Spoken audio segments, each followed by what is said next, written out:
अजित पवार यांच्या दुर्दैवी निधनानंतर अवघा महाराष्ट्र दुःखात होता। अजित पवारांशी ज्यांचा थेट संबंध आला नाही असे अनेक जण सुद्धा रडत होते। विमान कोसळल्यानंतर महाराष्ट्रामध्ये दबक्या आवाजात चर्चा सुरू होती। हे घडलंय की कोणीतरी घडून आणलंय? या प्रकरणामध्ये घातपाताची शंका पहिल्यांदा उपस्थित केली अजित पवारांचे पुतणे रोहित पवार यांनी। त्यांनी पत्रकार परिषदेमधून अजित पवारांचा विमान अपघात नव्हता तर तो शिस्तबद्ध आखलेला कट होता हा मुद्दा वारंवार मांडलेला आहे आणि अजूनही मांडतायत। पण सगळ्यात जास्त खटकतंय अजित पवार यांच्या मुलांचं काहीही न बोलणं।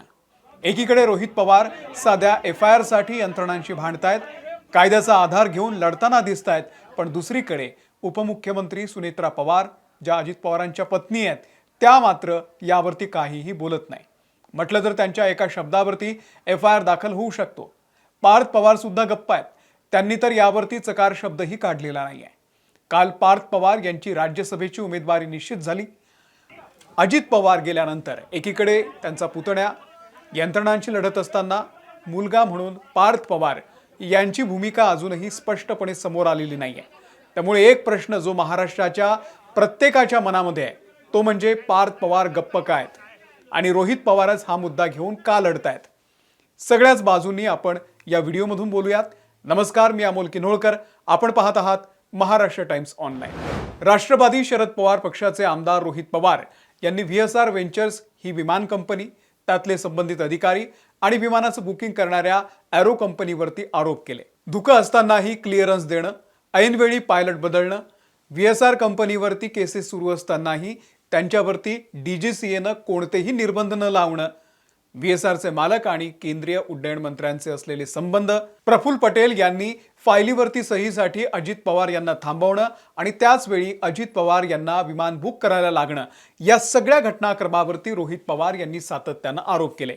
आणि त्यानंतर DGCAनं VSR कंपनीच्या 5 विमानांवरती निर्बंध लादले आणि VSRच्या त्रुटींमुळेच अपघात झाल्याचा अहवाल सुद्धा दिलेला होता। त्यामुळे कंपनीवरती आणि संबंधित अधिकाऱ्यांवरती सदोष मनुष्यवधाचा गुन्हा दाखल व्हावा, FIR दाखल व्हावा, यासाठी रोहित पवार यांनी मुंबई आणि बारामतीमध्ये जाऊन सुद्धा तक्रार दिली।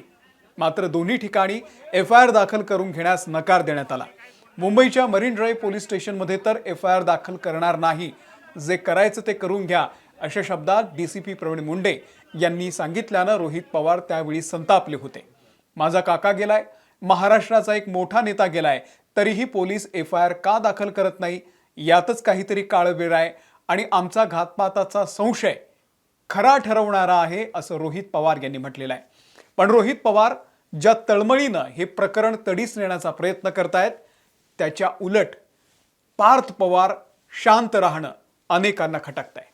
रोहित पवारांचे काका गेलेत, पण पार्थ पवारांचे वडील गेलेत हे विसरता कामा नये। पार्थ पवार रोहित पवार करत असलेल्या प्रयत्नांना साथ देताना दिसत नाहीये। ते साधं यावरती बोलणंही टाळतात। त्यांनी यावरती काय भूमिका आहे हे सुद्धा अजून स्पष्ट केलेले नाहीये।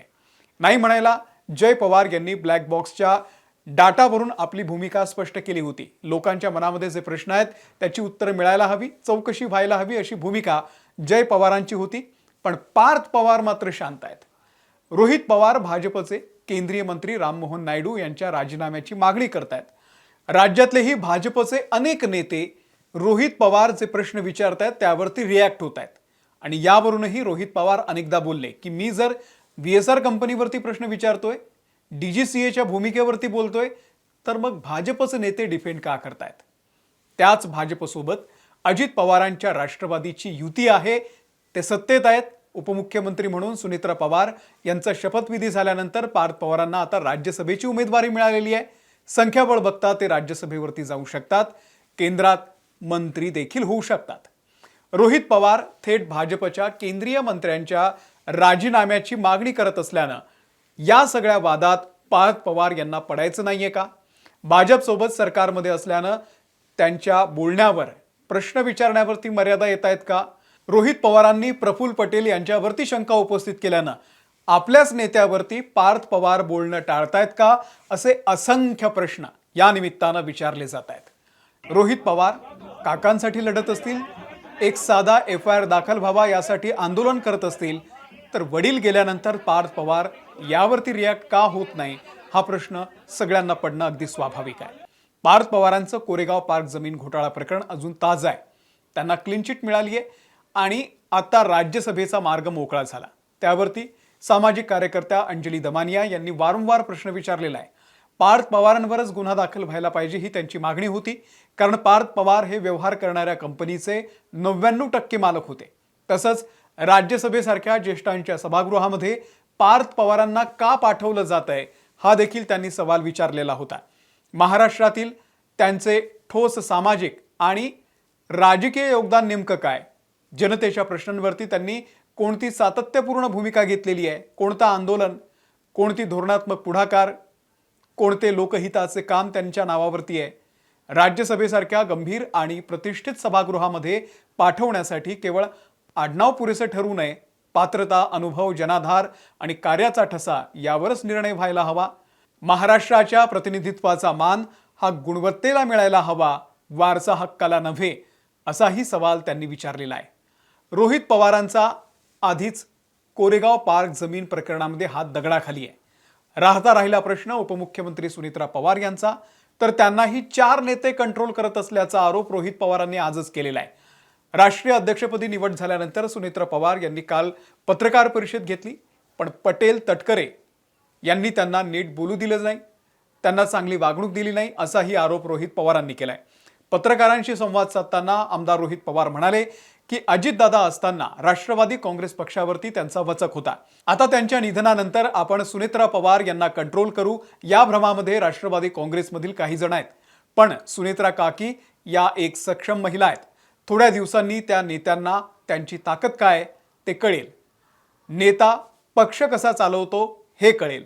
त्यामुळे अजितदादा गटातील 4 नेत्यांनी सांभाळून राहावं असा इशाराही रोहित पवार यांनी दिला. आणि प्रफुल्ल पटेल, सुनील तटकरे यांना अप्रत्यक्षपणे लक्ष केलेलं आहे. पुढे रोहित पवार असं म्हणालेत की अजितदादा पक्षातील जे 4 लोक आहेत ते फक्त विलीनीकरणाच्या विषयाची चर्चा घडवून आणतात, कारण त्यांना स्वतःचं महत्त्व टिकून ठेवायचं आहे. सुनीत्रा काकी राष्ट्रीय अध्यक्ष आणि उपमुख्यमंत्री झालेल्या आहेत. त्यामुळे स्टेजवरती सुनीत्रा काकींशी वागत असताना इतर गोष्टींमध्ये सांभाळून वागा. महाराष्ट्र बघतोय. कालच्या कार्यक्रमात जयनं कुठे बसायचं ही जागा ठरवणारेही हेच नेते होते. कोणीतरी नेता काकींच्या खांद्यावरती हात ठेवतो, कोणीतरी त्यांना ओढतंय हे बघून आम्हाला वाईट वाटलं, अशा शब्दात रोहित पवार यांनी आपल्या भावना व्यक्त केल्या. एकंदरीतच रोहित पवार यांनी पक्षातल्या 4 नेत्यांकडे बोट दाखवलेलं आहे. याच नेत्यांवरती अप्रत्यक्षपणे संशयही रोहित पवार यांनी वेळोवेळी व्यक्त केलेला आहे. अजित पवारांच्या शोक सभेमध्ये प्रफुल्ल पटेल अंबानींसोबत हसतानाचा एक व्हिडिओ देखील व्हायरल झाला होता. तेव्हाही महाराष्ट्रामध्ये संतप्त प्रतिक्रिया उमटल्या होत्या. हेच लोक अजित पवारांच्या पक्षाला सुनेत्रा पवार यांना कंट्रोल करण्याचा प्रयत्न करत असल्याचा आरोप होत आहे. त्यात पार्थ पवारांचं जमीन घोटाळा प्रकरण आहे. त्यांना ऐनवेळी मिळालेली क्लीन चिट, रोहित पवारांचं भाजपवरती, त्यांच्या मंत्र्यांवरती बोलणं, हे सगळंच बोलकचित्र आहे. तुम्हाला या सगळ्याबद्दल नेमकं काय वाटतंय? पार्थ पवार अजित पवारांच्या प्रकरणामध्ये स्पष्टपणे का बोलत नसावेत? रोहित पवार सध्या FIR साठी जंग पछाडत असताना पार्थ पवारांचं शांत राहणं तुम्हालाही खटकतंय का? कमेंट करून नक्की सांगा. या व्हिडिओमध्ये इथेच थांबतोय. धन्यवाद.